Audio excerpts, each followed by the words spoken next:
এক সময় আমার কাছে টাকা ছিল না, তাই আমার ভালোবাসার মানুষটা আমার অনেক আঘাত করছে।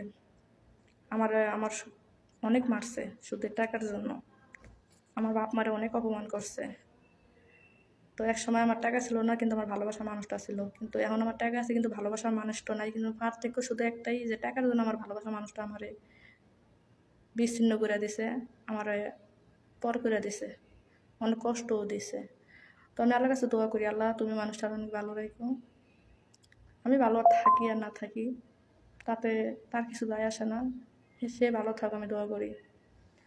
তো প্রত্যেকটা বাপ মার একটা স্বপ্ন থাকে যে মেয়ে বিয়ে দিলে শ্বশুর বাড়ির লোকজন আইব, যাইব, থাকবো, খাইবো, আনন্দ করবো। আবার আমার বাপ মারও একটা ইচ্ছা ছিল যে আমার মেয়ের জামাই আমার বাড়িতে আইব, অনেক আনন্দ করবো। অনেক ইচ্ছা ছিল আমার বাপ মার, কিন্তু আমার বাপ মার ইচ্ছাটা পূরণ করতে পারি নাই। এমন একটা ছেলেরে বিয়ে করছি, মানে কোয়ার মতো কোনো ভাষা নাই। অনেক বেয়াদব ছিল, বুঝছেন, অনেক বেয়াদব ছিল, কোনো সম্মান করতো না, চরম বেয়াদব। শয়তানে যখন মানুষের পিছু লয়, জ্বর জান কবজ করিয়ে ছাড়বো। আমি আমার ভাইয়ের ঘটনাটা বলি। আমার ভাই এমন একজন মানুষ, যদি কেউ ডাকতো যে শরীফ আমার এই কাজটা করে দাও, শরীফ আমার ওই কাজটা করে দাও, শরীফ আমার এই কাজটা করা লাগবো, দৌড়ে দৌড়ে যা কাজ করে দিত মানুষে যা কইতো তাই শুনতো।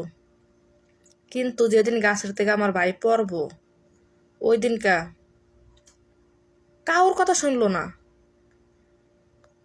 হ্যার মতো হ্যাঁ একটা যাইতেছে গা। সবাই আকুরা তাকায় রয়েছে, কিরে শরীফ তো এমন করে না, ও এরকম গাড়তারামি করে যাইতেছে কই। বড় একটা পোল ছিল, গেছে গা গাছের গোড়ায়, নারকেল গাছের গোড়ায় গেছে। নারকেল গাছের গোড়ায় যায় শনিবার দিন 1টার দিকে যায় গাছে উঠছে। তো আমার আবার একটা অভ্যাস ছিল কি, আমি আবার ওই জায়গায় পোলাগো মতো খালি মার্বল খেলতাম, পোলাগো মতো আগে লুঙ্গি পিনতাম, এটা আমার অভ্যাস ছিল ছোটকালে। আমরা এগুলো মানে দুষ্টামি করতাম অনেক। তো গাছে উঠছে, গাছে উঠতে পারে, ওই একটা ঠাইল ধরছে পারে, ওই ঠাইল শুইলে সুগারি গাছের উপরে পড়ছে। সুগারি গাছ ফাইলে তারপর আবার নারকেল গাছের গোড়ায় পইরা পরে, যে এন থেকে একদম অর্ধেক একদম মাটির ভিতরে ডাইবা গেছে গা, আর হাতের কবজা ছিঁড়ে গেছে। তারপরে পড়ার লগে লগে কথা বন্ধ হয়ে গেছে গা, ঠিক আছে। তো মানুষজন সৈন্য দৌড়ে আইছে, আয়া পরে ফাতালি কোলে করে নিয়ে পরে রাস্তার কিনারে শোয়াইছে।